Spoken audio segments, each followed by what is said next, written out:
for all the graces we receive since our baptism, since we were made children, son and daughter of God. Hail Mary, full of grace, the Lord is with thee. Blessed art thou among women, and blessed is the fruit of thy womb, Jesus. Holy Mary, Mother of God, pray for us sinners, now and the hour of our death. Amen. Mary, seat of wisdom, in the name of the Father, and of the Son, and of the Holy Spirit. Amen. Well, at the beginning of this course, this class, I will explain page 15a. Well, I insist on that because it is the metaphysical approach to the human person, and we must know that. Another reason why I insist on that, because I know that in the next year you will study Christology, you will study God one and triune. You must know that. You must know that. Okay? So I give you two definitions. They are here. Huh? The definition of boetius, it is after the Jesus Christ, the 2nd or 4th century. A person is an individual. We said, I am an individual, you remember, through my quantified matter. Through my quantified matter. Individual. Substance, we know what is a substance, which is supporting the accident, mode of being in itself, of rational nature. And we know what is nature. So all the concept now, and we should be able to understand that. Individual means different, apart. Okay. When we study metaphysics, we study that being, every being is one, every being is true, every being is good. And when I say one, complete, I am also different. It is here. So I go to the second definition here. A person is a supposite, a hypostasis. But in the word supposite, you have the word under, sub, under, sub. And positum, ponere, to put, to stand. So in fact, supposite is almost the same thing as substance. And in Greek, we don't say supposite, we say hypostasis. And when you study theology, you will use that word many times, many times. So what is hypostasis? That means supposite. That means, in fact, substance, being under. But what is the difference now between substance and subsistence? In fact, if I ask you, what is the substance of man? You will say is a rational animal. But as a rational animal, was I always existing as a rational animal? No. Rational animal, the concept, does not imply existence. So when the concept substance is united, when the substance receives existence, we call that subsistent, or adjective subsistent. So subsistent, it is what subsists. What is subsist? It is to be under what exists, you know, what continue to exist. In fact, subsistence is the substance having existence. So rational animal having existence, existing. The difference of a substance in theory and the substance in the reality. Okay? So I come back here. A person is a supposite, something supporting what? Which has rational or intelligent nature. Rational. But here, supposite. I mean, what is supporting all those things here, rational, and it is the individual substance. In fact, the individual substance is the same thing as the hypostasis, supposed. It's that individual substance When it exists, we call that subsistence. Okay? So man is a supposed of as a rational nature. Now, in nature we know. Okay, here what I did, I took the definition you have here about subsistence. What is subsistence? Subsistence. What is that? Because we say a person is a subsistent being. A subsistence is the formal perfection whereby a nature is completed and is communicated to others. Well, that is excessively important. Yeah, it's the essential of the nature of any individual. This cat or that cat is the same for man, this man or any other man. The difference will be in the nature, of course. The cat cannot speak, cannot think. We cannot think, we can think, we can will. Okay? So if you look at that, the formal perfection. Well, what is the formal? The form, it is what determines. For example, the wood here is determined by the form of the desk. So what is determining the individual? It is his nature. And what is the nature of man? What is make man apart the rest? It is his rationality or intelligence. Understand that? That is the formal perfection. Okay. Whereby, so here formal perfection, it is to be rational, intelligent. Okay. Whereby, by which a nature, what is a nature? It is a substantial essence. Essence. I told that many times to you. What is nature? Is this the essence as principle of activity? The essence as principle of activity. Here, substantial. Why? Because that essence is not floating in the air. It is in the reality of a substance. I. Someone, an individual. As principle of activity. So essence as principle of activity. That is called nature. So what is the difference between essence, substance, and nature? Nature is substance or essence as principle of activity. So because I am intelligent, I have some activity that my cat does not have. My cat is an individual. My cat has a nature, but he does not have the same nature as I have. Therefore, he has a power I don't have. For example, this morning, in the chapel of the community, a little mouse entered the chapel. So I regretted that I did not have my cat. You know, because the cat, by his nature, would jump on the mouse. I will not be able to jump on the mouse.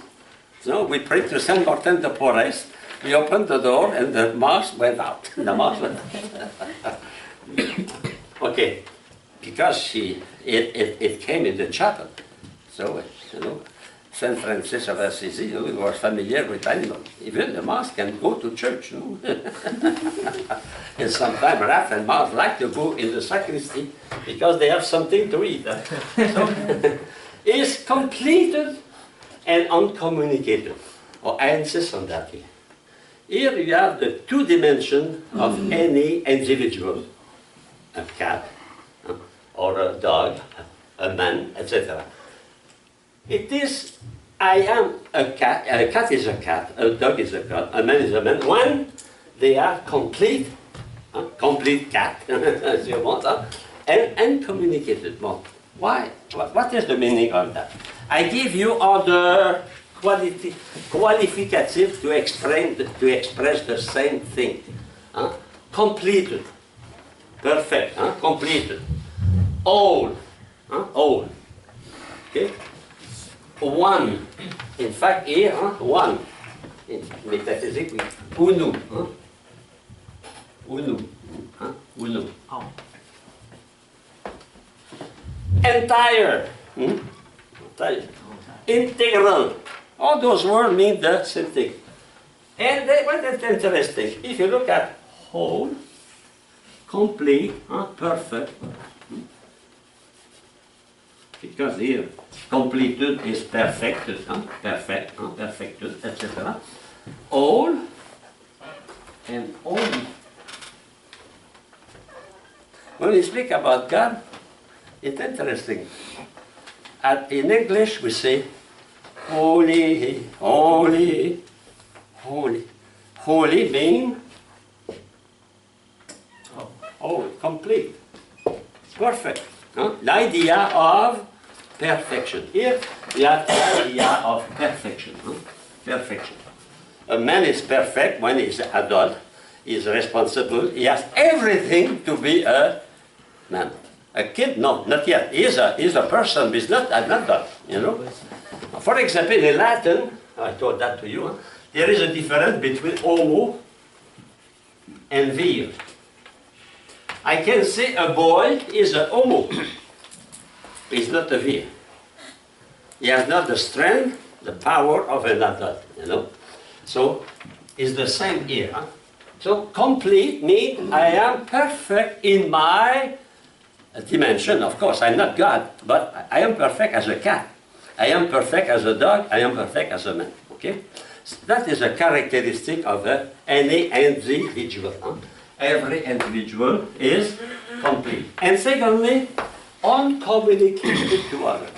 Now, if you go back to metaphysics, the one here, we say also aliquid. The name different from.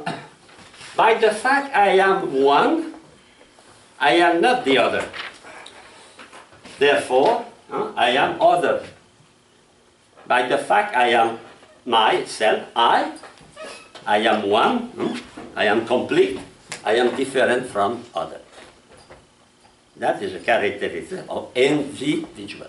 But we saw that individuality is made concrete in the quantified matter.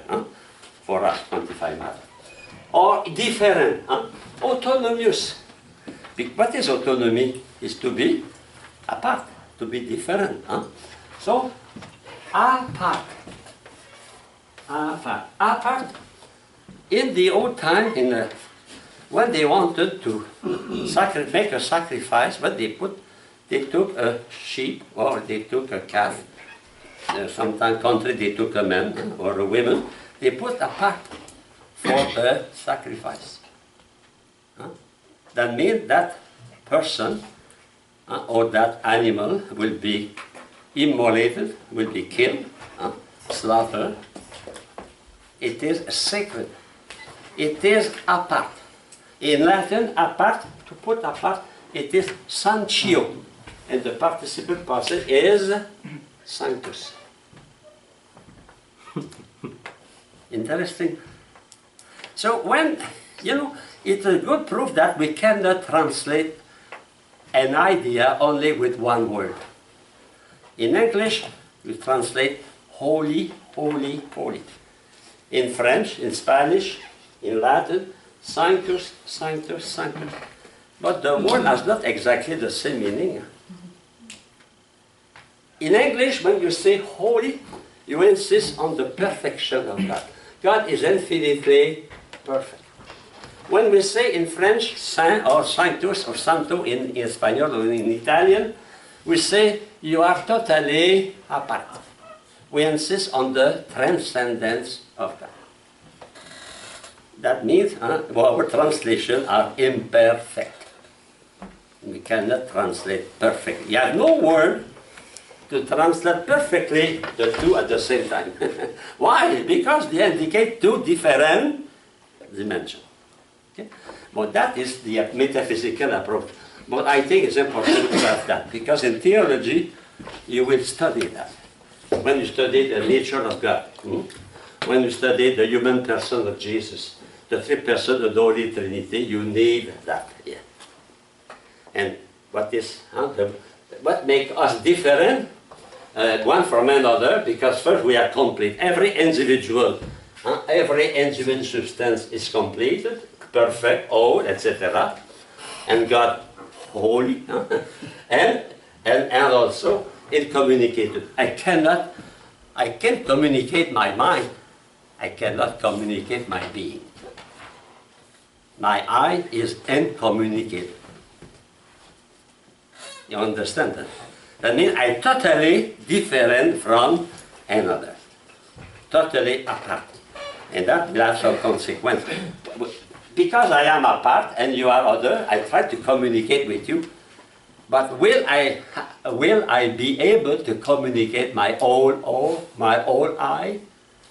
No. I cannot communicate. Huh? It's the same for God. God cannot communicate his whole being. We know a little bit.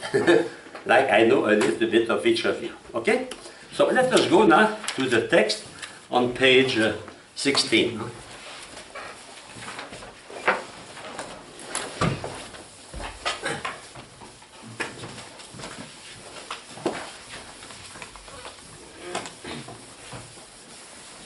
In that explanation I gave you, shows you the link between philosophy and theology. It's the reason why I insist that you master, you understand absolutely everything, every concept you study. Otherwise you will be lost in theology, completely lost. And secondly, if you become a teacher in your country or in your parish or in your, you have to understand to explain. If you don't understand, you cannot explain. Or you will say something erroneous, and maybe it will be the cause of a heresy. Okay, the consequence now of the distinction between personhood and personality. You remember I gave you 3 pages, you have 2 columns, and you have a comparison, okay? The consequence of that. First, because we have a same personhood, number 1, the human rights are inalienable.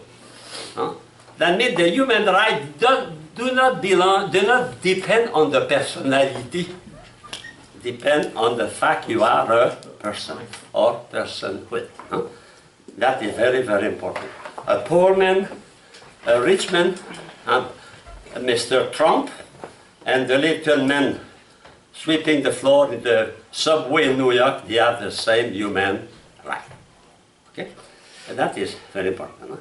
So the human right, number 2, depend on the intellective evolutionary nature, because every man has the power to know and the power to will. He has the same right. The same right. And we judge the value of a person as a person, not to what he does or he possesses, but to what he is. And everyone is a person from the first cell to the last breath. We are a human person, the same I. Okay? Okay. Now, number 4.2, consequences for moral as well for social and political philosophy. Human dignity can be viewed as an inalienable quality attached to the person. The person can change his or her personality. I can improve my personality, but I can also regress. If I am a vicious, if I am a drunken, I can regress. But my human dignity does not depend on my virtues, on my diplomas, on my bank account. My human dignity depends on my nature. Person. I am a person. What is a person? A subsistent being, individual with intelligence and freedom, etc. Okay. Secondly, human dignity cannot derive from one personality. Consequences at the bottom. If we ignore that distinction, we have big problem. And those big problems are slavery, for example. Slavery. The problem of castes, for example, in India, and abortion. Because we don't consider, we consider the personality and not the person. The person is the foundation of human rights. A fetus has the right to live. He is already a human person. He is a person. He's not a cat. He is a person, the first cell. We know that through science. The first cell, we have the same DNA for the rest of our life. We have the same chromosome. We are distinct, personal at the first cell. The first cell already has all what I have to become a human being. Okay? So the reason why we are allowed, even philosophically, to affirm that the fetus is a human person. Okay. A slave also. Okay, I go next page. So, if we don't recognize the human person as the foundation of right, but we recognize the personality, then we can arrive to something very difficult. If somebody has not a good personality, is sick, or is a gangster, or is not virtuous, etc., then we can treat him like a cat, like a beast. We can kill him, and we saw that. No? 6 million Jews were killed. For 40 or 60 million people during the First War. In China, about 60 million. In Russia, about 60 million people. Imagine. But why? Because the value of a person does not depend on the person itself for them, but on their personality. For example, the fact a person is useful to the society, a person is a burden to the society. If I don't recognize the human person, what I will do? I will suppress the person as a burden. I will give you some pills, an injection, cost maybe $10 after that. Because that now would cost hundreds of $1,000s. You know? No, we respect those people because we know they are human person. Human person. That is the. In fact, that philosophy of human person, we call that personalism. Personalism. And you know, John Paul II was a personalist. Huh?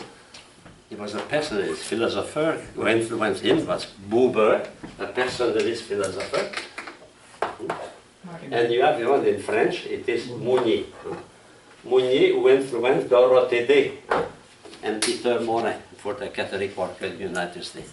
That means the person is the first reality in the universe. The human person. I say human because God is a person. The human person is the first reality. If the criterion of every decision for any government should be always the respect of the human person. Okay? Now I go to paragraph 5. Knowing other person. So, what is the best way to know others? To know myself. Because I cannot know others directly. I know others through my own experiences. You know, suppose you have a child, he never suffered in his life. He never saw a dead person. He never suffered, no contradiction. Huh? Can he understand others? No. Can he be in empathy with others, sympathy with others? So we know others through our own experiences. Anyway, I cannot know you use only like that. No, I use my eye. I listen to you when I ask questions at the oral exam.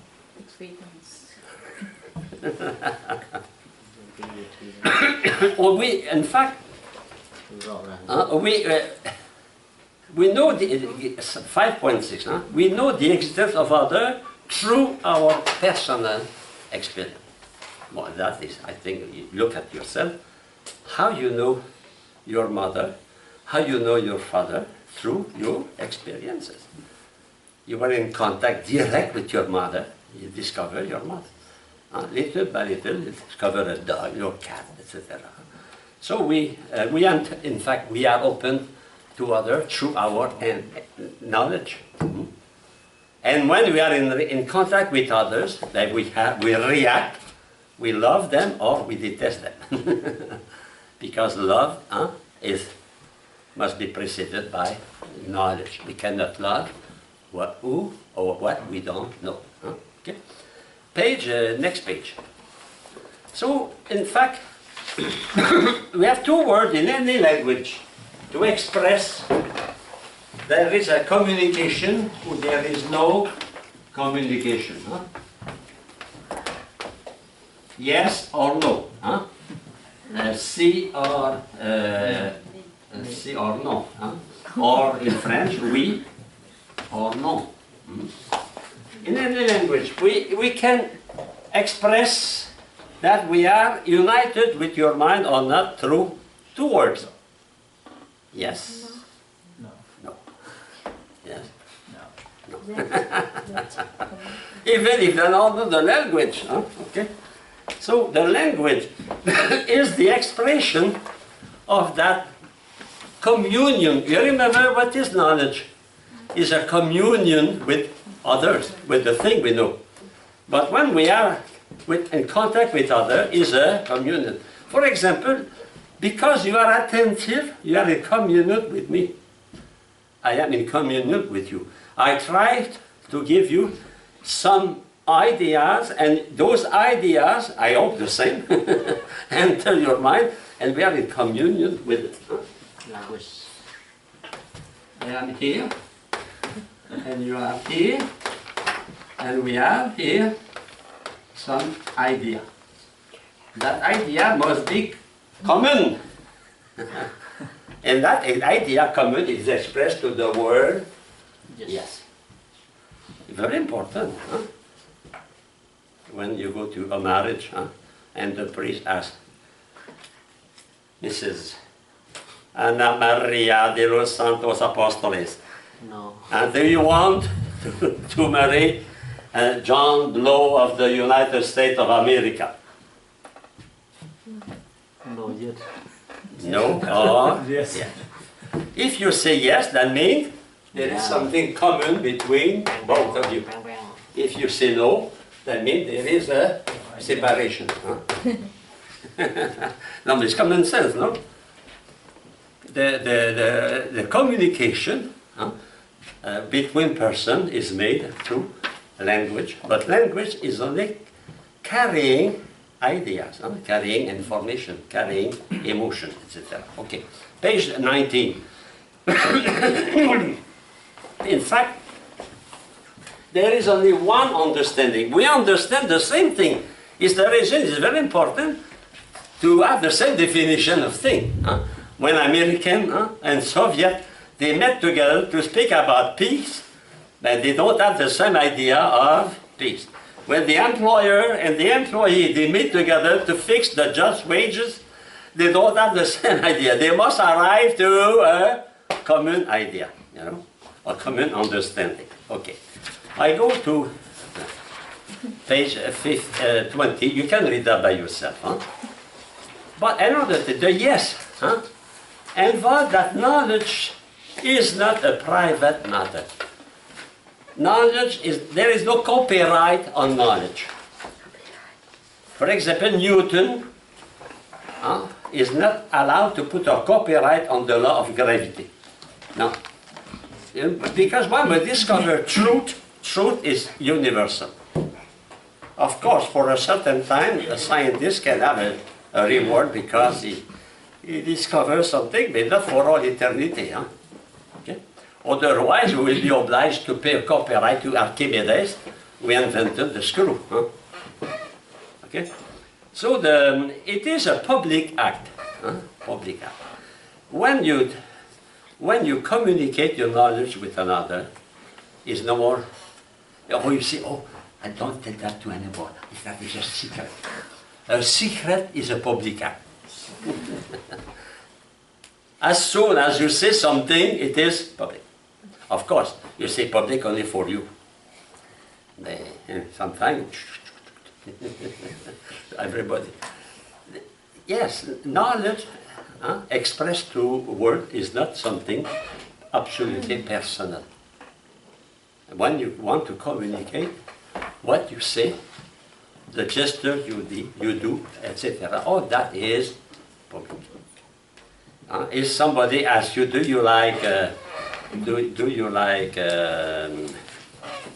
speak no person, do you like castor oil? That is public.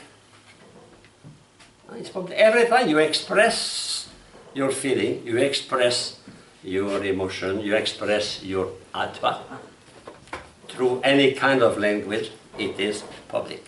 It has already a social dimension. Language has a social dimension. Because when you talk, except if you talk to you in front of a mirror, but normally we don't talk about in front of a mirror. And maybe in the morning we say, oh, I am very handsome. No. But when you talk, we don't talk. You talk with another. Therefore, as soon as you communicate, your father talk with your mother, it is a public activity. No. It's no more private. Of course, we say private. We say private, but in fact it is already social. What is the first society? The marriage, family, no? That's the first society. And the problem is when the people are not able to talk. There the problem begins. And when in the couple, for example, the husband cannot talk with his wife, they cannot discuss, they cannot exchange, that is the beginning of the problem. In the society it's the same. Imagine in a community, nobody wants to talk one to another. Or a part of the community say, and we don't speak to the other part of the community. No. So it is, in fact, the language is a social action, and when I say yes, because the yes is the language, it is a mutual act of understanding. It is necessary a social act, a social. Yes, brother. Just to clarify, so only ideas can be communicated? No, you can communicate your emotion.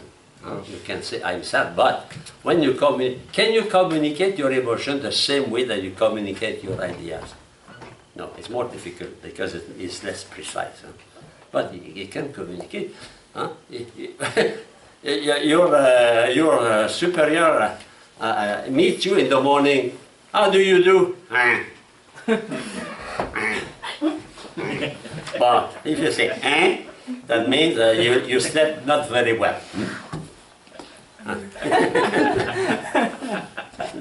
Okay, now no is the contrary. And when there is no, no, that means there is no communion. There is no communion between what I think, what I feel, and what you think about it. But that's not difficult. I go to page 22.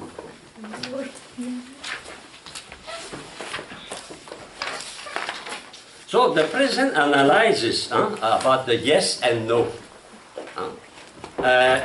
It said exclusively with factual statement. We exclude, for example, wants and desire. Of course, you can express your desire. Well, a feeling state, mere opinion, etc. So when we say yes, it's not a probability. And when the priest asks, do you want to marry Mrs. or Mr. X or Y? Oh, probably, maybe. You say, oh no, the marriage will be invalid. It's not a baby, it is yes or no. Not maybe. Sometimes people are always under maybe. They cannot take a decision. And sometimes people, they frequent 8 years, 9 years. They are never, except in the Simpson, you know the Simpson? Huh? Yeah. Skinny, huh? And the teacher, the principal, and they are not able to take a decision. Huh? Maybe, huh? Maybe. No, God does not, he does not want maybe, he wants yes or no, okay? So I go to, at the middle of the page, huh? If a person remarks that he feels chill, for example, huh, then it will make no sense for me to reply, I agree, you are right. I cannot, in fact, we cannot dialogue only with feeling. Okay, we can communicate with feeling. I can hug someone, I can punch another one, but it's not the same as expressed through my language, my firm will, or my clear knowledge about something. Huh? In fact, it is difficult to have a common experience of a toothache. Suppose you have a toothache. Can you communicate? Can we have in common the suffering of you? Yeah, no. I know you suffer. You say, Father, I have a toothache. Okay. You cannot communicate. But when I communicate an idea, we have the same idea. We should have the same idea, otherwise we don't understand. Huh? If the teacher in primary school teaches you that 5 plus 4 equal 9, huh? You should have the same idea as the teacher. Otherwise there is no logic. But if I say to the teacher, oh, I have a toothache. Imagine, otherwise what will happen? Everyone will suffer. Huh? I have no toothache, but because my brother told me I have a toothache, immediately I have a toothache. No. We communicate our idea, we cannot communicate our strictly our physical experience or emotion. We can communicate the fact we have that. We cannot communicate the fact itself. Okay? But we can communicate the idea. We can share in the same idea. I go to number 7.5. On tool, artifact, assemble, manifest the understanding of the maker. But I can, I can see if you are joyful or not when I look at you. But I can see if someone was joyful or not 200 years ago. Looking at the music he wrote, or listening to the poem he wrote, or to the, if it's a question of movie, etc. So I can, through some tool, discover the disposition, even the ideas of the people before me. You go in the cave, you find an arrow. Huh?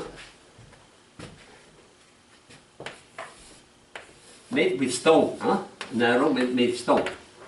Immediately, if you say that is not perfect, but that is an arrow, that means that man was a hunter. No? He was fighting, he was using arrow to kill animal, or maybe to kill person. So through the artifacts, we can know who were the people. We can be in communion with the past through what they did, what they write, what they wrote, etc. So it is, we know the person through what? Through these activities. You remember what is the nature? Is the essence as principle of activity. I know a person through its activity. Suppose I have a confrère, he likes to draw. He draw many kind of a little ship. He likes to draw that. In his room it is filled with many kind of sailing boat. Well, that means through that I see you are a fan of sailing. You like to go to the ocean to sail. Another it will be a statue of the Blessed Virgin Mary. Images. His room is covered with images, picture of Mary. I say, oh, you love Santa Claus, huh? No, I will say you love Mary. I know from what you do. I can say that for now, I can say that for the past. In fact, what is the existence, what is the reason we have museum?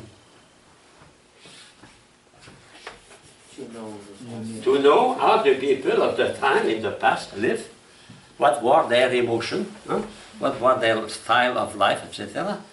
We are in communion with the past through, there is a kind of dialogue, a communion, even with the people of the past. You read the gospel, you are in communion with Jesus, with the apostles. You read Charles Dickens, Christmas Carol, you are in union with Charles Dickens.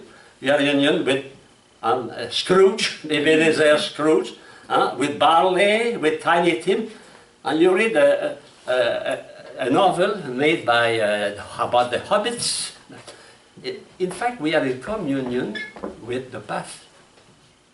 In communion with the beginning. When you read St. Thomas, but you are in communion with St. Thomas. Don't forget. It's a marvel. Because when we produce something, we express in what we produce what we are. I can write a poem, or you go to a museum, you see a beautiful statue. That reveals the capacity, the skill of that sculptor, etc. The music is the same. In fact, we use the past. We know the past through what the maker did, what the people did. I know the past of the Egyptian when I go to Cairo and I see the pyramid, no? I go to the genius of the Greek when I go to Athens, I see all what he did. Beautiful sanctuary, construction, wonderful, etc. You know? Okay? So we are in communion, not only with the people now, we are in communion with the past. And that is wonderful. When I read the life of someone, or I read the text of Aristotle, I am in communion with Aristotle. Okay? Because his mind and my mind, we are together. And that is a kind of fecundity, not only material fecundity, spiritual fecundity. Okay. Next page, page 22. Oh, we saw that, okay. Page 23. I go to 754.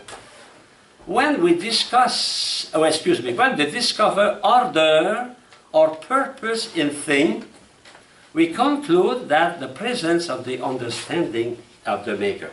I told you, if I discover a kind of arrow made with a stone, I discover the purpose of that. It was to kill animal. And I can say it killed animal, why? To eat, to feed his wife, to feed his children, or to fight, to save his life, because he can kill a bear, we can kill a tiger, etc. Okay?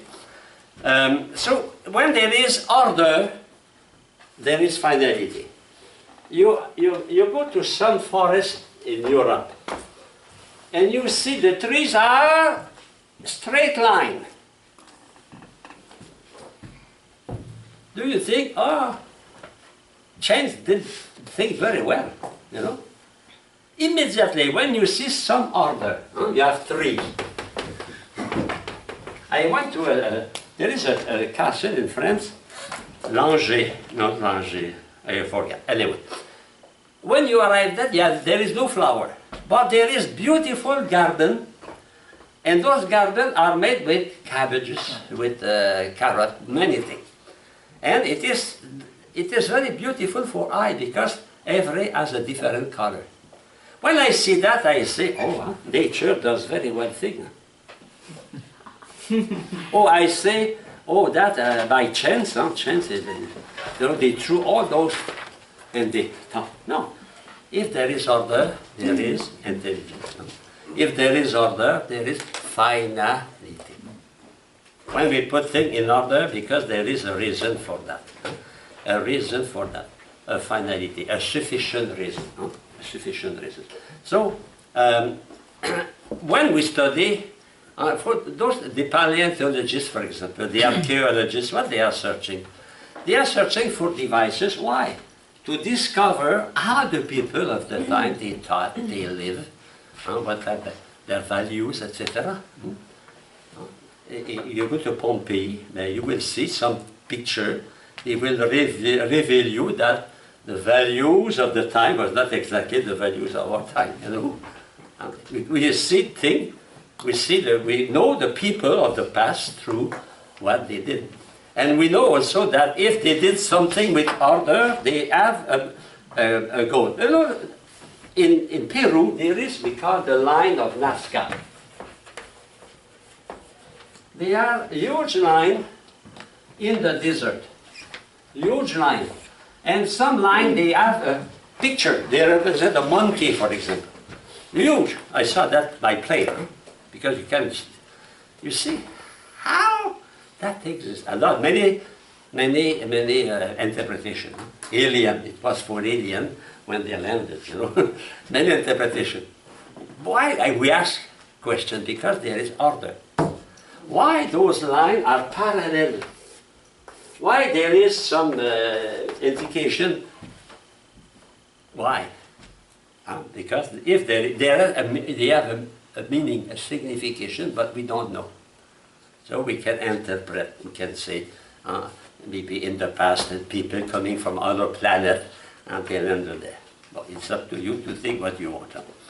So a trace of intellective activity has been left behind, enabling us to reconstruct the human act of understanding and become one with those who have not, we don't admit, have not, we don't know them, but we know them through their artifacts, what they did, what they wrote, etc. So we share in the intelligence of the past. That, when you read a book, you share in the intelligence of the one who wrote that book. Okay? When you study, we are in class, you share with my mind. No? I hope, but if you don't share with my mind, there is no knowledge. But we can share with the past also. Okay? And that's what is a big conclusion for that consequence. It is, if I share with the mind, the people of the past, that means there is continuity in the human race. Those people and I, we are the same race, the same human person, the same thing. Okay? Because we are able to communicate. I'm not able to communicate with my dog. There is no class of philosophy for cats. No class of music for birds. They cannot communicate. Or they communicate their primal, their fundamental needs. When my cat is hungry, what he does, he runs after me, meow, meow, meow. He passes along my legs. He wants to. He is gentle when he want to eat. After that, he abandons me. I had my sister, one of my sisters has a cat, is like that. When he needs, oh, he's so kind. After that, don't bother me. But they cannot between them. But animal they can communicate between them. But they can communicate because they have an instinct. For example, they can communicate about danger. They can communicate together. The birds, for example, when they fly, they can communicate. But they cannot communicate with the past. They cannot, and their communication is very limited. Woof, woof, woof. Meow, meow, meow. When they, for example, when the dog, one dog see something dangerous before him, so he let another dog go by what? Yeah, by the scent or the bad, Yeah, if the same phenomenon with the ants, ants, and when the ants find something, immediately it come back and bring the other. But that they follow their instinct. They follow their instinct. They communicate. For example, we know that ants communicate through smell. They don't have voice, so they communicate through smell. Yes. Could you draw an analogy when it comes to animal communication? Could you say it'd be like if humans tried to communicate through grunts and screams and things like that, where there is some kind of communication there, but there's no idea that you communicate. There's just you could say the natural significance of the sound. Yeah. For their survival. Most of the time, they communicate for their survival. For procreation, for example. When Some animals, when they want to procreate, they have the things time to procreate, and they have a special signal, the birds, for example. And that, because of that, they attract the male come, etc. But it is not, it is a very, very, very, very limited language. Why? Because they cannot abstract. So they are only close to the present. They cannot communicate about the past, they cannot communicate about the future. They live in the present. They can prepare the future, but they cannot say, hey, be careful, winter is coming, let us go together and let us collect nuts or popcorn, etc. Okay, next page. The human person and the community. So from what we saw before, it is clear that the fact we can communicate, we depend on another, everyone depends on another. Nobody can say, I depend on nobody. We depend, every man on earth, every woman depend on his father and his mother. But that, we are, only by that we are already social, because my father and my mother speak. They talk, they love, they have, so we are essentially a social being. Aristotle said man is a social animal. Different with ants and bees, they are social, but they are not knowing they are social. We know that we are social, and we can improve our way of living. But the bees they don't change their living. Okay, so the communitarian dimension of the human person. The person is capable of entering into intimate union with others, because man is subject, open to the whole world of being through his knowledge and his will. Because I am intelligent, I can open to everything. So therefore, the community is grounded and shared and understanding. In a share and understanding.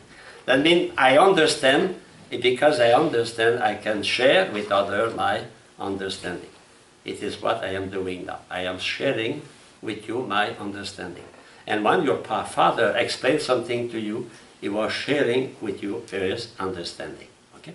Secondly, the community was also grounded on the shared act of willing. Not only we share in our understanding, but we share also in our volition, in our willing, in our love, because the act of willing, we call that love, when we are with person. So it is we are naturally social, because we are in communication through our intellect and through our will. My intellect, my will, make me open to others. In fact, my intellect opened my mind to object, external person, and my will also to the good I find. So therefore, society, human society is based on the fact we are intelligent and free. That means society is based on our nature. Society is a natural fact. A natural fact. It's not something imposed by the state. No. The idea of society is inscribed in our nature. Because for someone, they say, society is the will of the legislator, of the Communist Party, or... No. Those things exist because first man exists. Because man is intelligent and free, he will meet with others, and finally he will create a village, he will create a town, he will create a city, a country, etc. It's not the contrary. That is very important. Why? Because the right of the people are not based on the state, they are based on the human person. What constitutes the state is not the Communist Party, it's not the Capitalist Party, it's not the government, it is the people. No people, no country, no. If there is no people, there is no country. And there is no society. There is no society. Can be a marriage only with one man. I marry myself. Stupid, no? No. If we marry with an other. Immediately, we have two, you have a contract, it is a society. And you have a society because you are intelligent and we are free. You have a will. The two main faculties that make us different from the rest of the universe. Okay? So a community of love is a community of will. In fact, to live in society is not only to know one another, it's also to love. What is the meaning of love here? To will the good of others. And what is the virtue? We said that before. Perfecting the will, it is the virtue of... What is the virtue? Perfecting the will? The virtue of justice. Justice. And what is the virtue? Controlling, animating every society is first the virtue of justice. But that justice also can be love, because when I want justice, I want the good of others. And to will the good of others is to practice benevolence. That means to will the good. Bene, the good in Latin, and volens, men of goodwill. Men of goodwill, of benevolence. So, justice, we can distinguish justice from love. But justice is the foundation of love. If there is no justice, there is no love. It is impossible to have love without justice. Because first I have to give each one his due. But I can give his due in many ways. I can give due with kindness, with love, or I can give due also with the strict justice without expressing any kind of affection. So love is the union of two will in a common act of willing.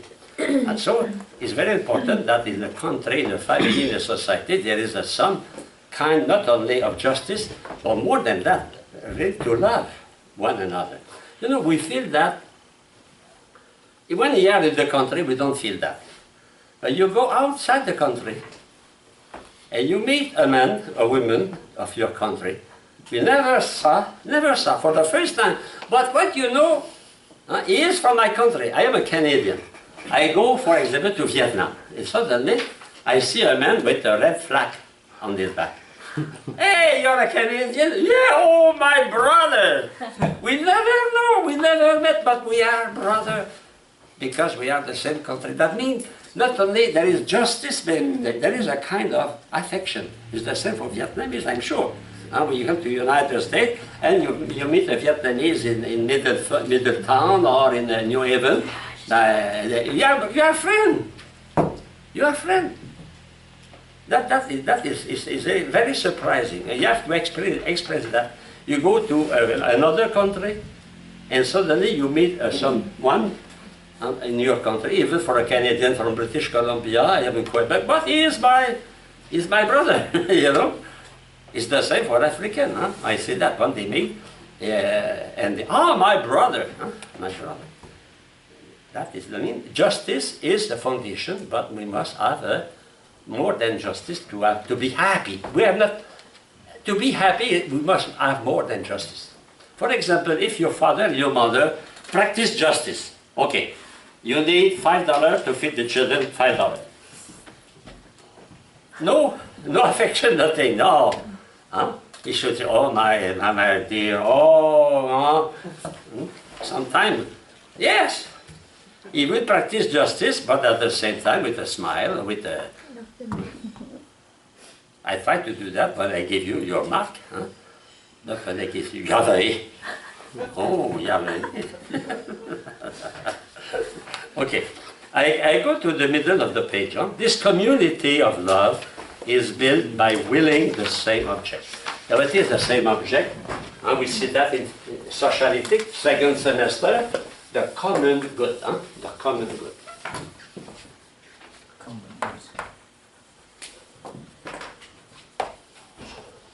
So all the people are tending toward the common good. And to common good imply also some sacrifice from my personal interest, of course. Okay?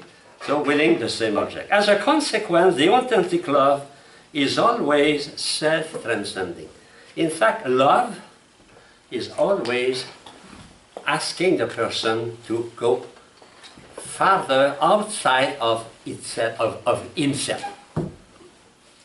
Love and justice oblige you to open your heart and to go to the other. It is self-transcending. That means if you are selfish, you cannot be a social being. You are, but you are wrong because you are selfish.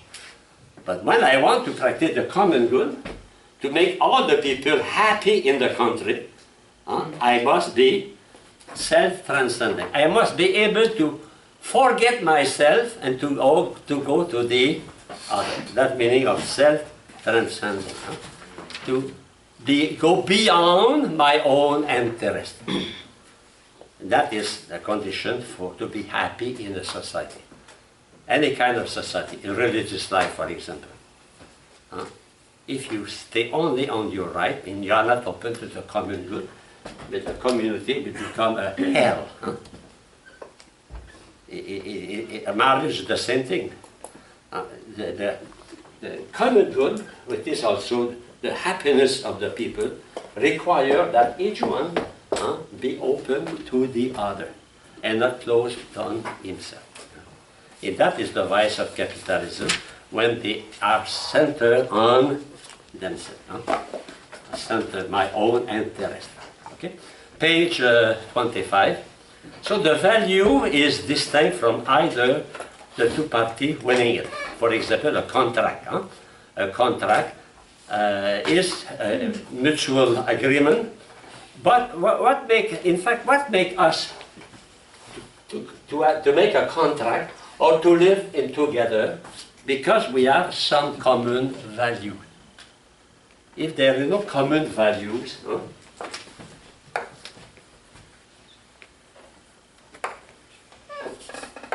there is no possibility of living together. It is when we lose our common values that we separate. In a marriage, if one interest is more on one side than the other, so finally we say, okay, no more together. It's the same in a community. When there is no... So the importance, what? For community, the importance of the charism. The common value given by the founder. That is capital. Otherwise the community will disappear, it will die. A community, for example, founded to take care of the sick. And if they change that, now we know we will take care of the, we teach. They are losing their charism, except if they teach to poor people. So the charism is the value of a community. It is the value of a family. The value. If there is common value, we know them, we will be together. But what the problem in any society, many times we don't have the same value. It's exactly the problem of democracy. In the democracy, not everyone in the society has the same value, has the same interest, and we have to live together. So John Locke says, if you want to live together, we have to tolerate that the other don't have the same value as you have. And that is the source of relativism. When each one has his own value, we become relativist and independent from one another. And we live in common because it is better for our own interest.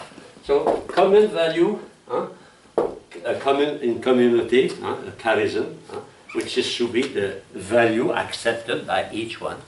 For example, you enter a community, and the community was founded for adoration to the Blessed Sacrament. For example, the Father of Blessed Sacrament by Saint Pierre, Julien, et Marc. And if you decide, no, finish, we go to feed the poor on the street. Now your charism, you have no more. You have new congregation, change, you know. That means the common value is very, very important. Is the reason why in every community we have a chapter every 5 years. For Benedictine, every day. They reflect are we working on our value? What are our common values? Next page. Oh, excuse me, page 25, just in the middle. The I of the person, subject, always remain incomplete if left to itself. So a person alone would be incomplete. And the good example of that is marriage, family.